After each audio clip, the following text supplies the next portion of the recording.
Pernahkah Anda merasakan kesepian yang mendalam setelah pensiun, lalu berpikir bahwa mengunjungi teman-teman lama mungkin bisa menjadi obatnya? Banyak orang percaya bahwa menghidupkan kembali persahabatan lama dapat mengisi kekosongan emosional yang sering muncul setelah pensiun. Namun kenyataannya, hal itu tidak selalu sesederhana yang dibayangkan. Bagaimana jika saya katakan bahwa mengunjungi teman lama saat Anda sedang merasa kesepian justru bisa memperburuk keadaan? Dalam video ini, kita akan membahas 5 alasan mengejutkan mengapa Anda sebaiknya berpikir 2 kali sebelum mengandalkan hubungan lama untuk meredakan kesepian pasca pensiun. Mulai dari perubahan dinamika hubungan hingga risiko ketergantungan emosional yang tersembunyi. Setiap alasan mengungkapkan sisi lain yang jarang dibicarakan dari nostalgia sosial. Sebaliknya, kita juga akan menjelajahi pendekatan yang lebih sehat dan bijak dalam menghadapi kesepian setelah pensiun. Pendekatan yang mendorong pertumbuhan pribadi dan rasa pemenuhan yang lebih dalam. Jadi, tetaplah bersama kami sampai akhir, karena apa yang akan Anda pelajari hari ini bisa sepenuhnya mengubah cara Anda memandang kehidupan sosial di masa pensiun. Sekarang, mari kita mulai. Nomor 1. Persahabatan berubah setelah pensiun. Salah satu kenyataan paling sulit diterima setelah pensiun adalah bahwa persahabatan tidak selalu tetap sama seperti dulu. Anda mungkin berharap bisa melanjutkan hubungan dari titik terakhir, berbagi tawa, cerita, dan kebersamaan seperti di masa lalu. Namun, seiring waktu berjalan, orang berubah. Kehidupan bergerak ke arah yang berbeda, dan teman-teman yang dulu dekat bisa jadi tidak lagi cocok dengan hidup Anda sekarang. Sebelum pensiun, persahabatan sering terbentuk secara alami melalui rutinitas.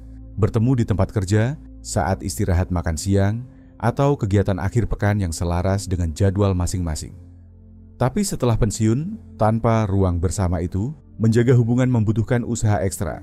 Dan saat Anda mencoba menghubungi teman-teman lama, bisa jadi Anda menemukan bahwa mereka telah membentuk rutinitas, hubungan, dan prioritas baru yang tidak selalu menyertakan Anda.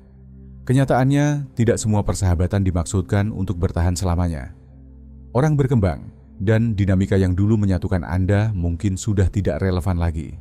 Jika Anda mengunjungi teman lama dengan harapan semuanya akan tetap seperti dulu, Anda mungkin justru membuka pintu bagi kekecewaan.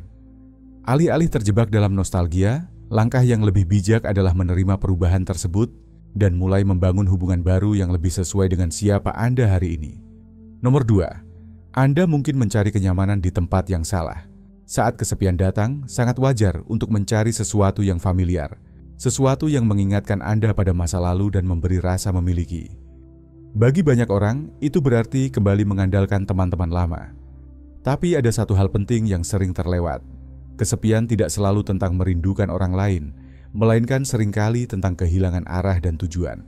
Setelah pensiun, struktur harian yang dulu memberi makna, jadwal kerja, tanggung jawab, rutinitas, tiba-tiba menghilang. Tanpa kerangka itu, banyak orang merasa kosong, lalu mencoba mengisi kekosongan tersebut dengan bersosialisasi. Mereka berharap, jika bisa terhubung kembali dengan orang-orang dari masa lalu, maka mereka akan kembali merasa utuh. Namun, kenyataannya, bersosialisasi saja belum tentu menyelesaikan masalah inti. Anda mungkin menghabiskan waktu dengan teman-teman lama, berbicara, tertawa, dan mengenang masa lalu, namun tetap merasa ada sesuatu yang hilang. Itu karena yang kurang bukan sekadar interaksi sosial, tetapi rasa keterlibatan dalam sesuatu yang bermakna. Alih-alih mencari pemenuhan dari luar, langkah yang lebih sehat adalah mulai menemukan kembali gairah hidup Anda. Tetapkan tujuan baru, gali minat yang selama ini terpendam, dan bangun rutinitas yang memberi Anda alasan untuk bangun setiap pagi dengan semangat. Sebelum Anda terburu-buru menghubungi teman lama saat kesepian melanda, mundurlah sejenak dan tanyakan pada diri sendiri. Apakah saya benar-benar merindukan orang itu, atau sebenarnya saya merindukan rasa memiliki dan makna dalam hidup saya? Pemenuhan emosional sejati berasal dari dalam diri, bukan dari ketergantungan pada kehadiran orang lain. Nomor 3. Terus-menerus berkunjung dapat menyebabkan ketidakseimbangan sosial. Persahabatan seharusnya menjadi jalan dua arah. Kedua belah pihak berkontribusi secara seimbang, saling menghargai, dan saling mengusahakan. Tetapi ketika Anda selalu menjadi orang yang memulai kunjungan, merencanakan pertemuan, dan menjaga komunikasi tetap hidup, hubungan itu bisa menjadi tidak seimbang tanpa Anda sadari. Mungkin awalnya terasa seperti tindakan yang proaktif dan penuh niat baik. Namun, seiring waktu, Anda mungkin mulai bertanya-tanya, mengapa saya selalu yang menelepon dulu? Mengapa hanya saya yang datang berkunjung? Apakah mereka benar-benar ingin bertemu saya, atau hanya sekadar bersikap sopan? Ketika hanya satu pihak yang terus berusaha, sementara yang lain hanya merespon secara pasif, hubungan mulai terasa berat sebelah. Hal ini bisa menimbulkan frustrasi, kekecewaan, bahkan memperparah rasa kesepian yang ingin Anda atasi sejak awal. Persahabatan yang sehat tidak seharusnya terasa seperti beban. Jika seseorang benar-benar menghargai kehadiran Anda, mereka juga akan menunjukkan upaya. Dan jika tidak, mungkin sudah waktunya untuk berhenti mengejar hubungan yang tidak lagi setara dan mulai memberi ruang bagi hubungan baru yang membawa kebahagiaan timbal balik. Ingatlah, menjaga hubungan bukan hanya tentang seberapa sering Anda hadir untuk orang lain, tapi juga tentang seberapa tulus mereka hadir untuk Anda. Nomor 4. Terlalu bergantung pada teman dapat menghambat pertumbuhan pribadi. Setelah pensiun, sangat wajar jika Anda mendambakan kebersamaan. Interaksi sehari-hari yang dulu rutin kini berkurang, dan ruang sosial yang kosong terasa perlu diisi. Namun, terlalu mengandalkan teman-teman lama untuk mengisi kekosongan itu justru bisa menghalangi Anda untuk berkembang. Alih-alih melangkah keluar dari zona nyaman, bertemu orang baru, menjelajahi minat yang belum pernah digali, Anda mungkin justru berpegang pada masa lalu. Persahabatan lama terasa aman, akrab, dan mudah. Tetapi rasa aman itu bisa menahan Anda dalam pola lama. Bahkan ketika hubungan-hubungan itu sudah tidak lagi memberi Anda energi atau pertumbuhan yang Anda butuhkan. Ini bukan tentang memutuskan hubungan lama, tapi tentang menyadari kapan hubungan tersebut tidak lagi mendukung kebahagiaan dan pertumbuhan Anda. Pensiun seharusnya menjadi awal dari babak baru, bukan hanya pengulangan bab lama. Daripada terus-menerus melihat ke belakang, mengapa tidak mulai membangun masa depan yang membuat Anda bersemangat? Pelajari keterampilan baru, ikuti komunitas yang memberi inspirasi, atau hidupkan kembali hobi yang dulu tertunda. Tanyakan pada diri sendiri, apakah saya terus mengunjungi teman-teman lama karena saya sungguh ingin atau karena saya takut dengan perubahan yang datang selanjutnya? Pertumbuhan pribadi membutuhkan ruang, keberanian, dan kadang keputusan untuk melepaskan kebiasaan lama demi membuka peluang baru. Dan jika Anda masih bersama kami sejauh ini, tuliskan nomor 4 di komentar untuk menunjukkan bahwa Anda ada di sini. Jangan lupa untuk subscribe dan aktifkan lonceng notifikasi agar tidak ketinggalan video berikutnya. Dukungan Anda sangat berarti bagi kami. Nomor 5. Persahabatan yang tidak seimbang dapat menguras energi Anda. Persahabatan dimaksudkan untuk membawa sukacita, koneksi, dan dukungan timbal balik. Namun, jika Anda terus-menerus mengunjungi teman-teman yang tidak lagi sejalan dengan energi, nilai, atau gaya hidup Anda, hubungan tersebut bisa menjadi beban emosional daripada sumber semangat. Seringkali kita mempertahankan persahabatan karena rasa kewajiban atau nostalgia, meski secara emosional sudah tidak lagi terasa memuaskan. Dan seiring bertambahnya usia, waktu dan energi emosional menjadi sumber daya yang sangat berharga. Coba pikirkan, pernahkah Anda menghabiskan waktu dengan seseorang dan justru merasa lebih lelah daripada bersemangat setelahnya? Mungkin percakapan terasa dipaksakan.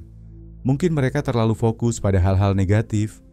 Atau Anda menyadari bahwa Anda terus-menerus menjadi pendengar tanpa pernah benar-benar didengarkan. Itu bukan dinamika yang sehat. Hubungan seperti itu lebih mirip transaksi sepihak. Dan semakin sering Anda terlibat dalam interaksi semacam ini, semakin besar kemungkinan Anda merasa terkuras, bukan terisi kembali. Waktu Anda sangat berharga. Jika Anda mendapati diri Anda mengunjungi teman-teman yang membuat Anda merasa tidak dihargai, tidak didengarkan, atau bahkan terbebani, saatnya bertanya, apakah persahabatan ini benar-benar bermanfaat bagi saya, atau hanya bertahan karena kebiasaan? Persahabatan sejati membuat Anda merasa dihargai, dipahami, dan dikuatkan. Jika tidak apa-apa untuk mundur dan mengarahkan energi Anda pada hubungan yang lebih sehat dan bermakna. Jika Anda telah sampai sejauh ini, luangkan waktu sejenak untuk merenungkan apa yang telah kita bahas hari ini. Persahabatan memang penting, tetapi tidak seharusnya datang dengan mengorbankan kedamaian batin, pertumbuhan pribadi, atau kesejahteraan emosional Anda. Mengunjungi teman lama karena kesepian, kebiasaan, atau rasa bersalah mungkin terasa benar di permukaan.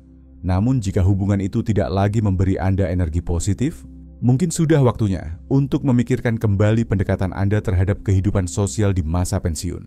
Pensiun bukanlah akhir, ini adalah awal baru. Kesempatan untuk menciptakan masa depan yang bermakna, membangun hubungan yang benar-benar mendukung Anda, dan menemukan kembali semangat dalam hal-hal yang memberi hidup Anda nilai. Lepaskan rasa bersalah.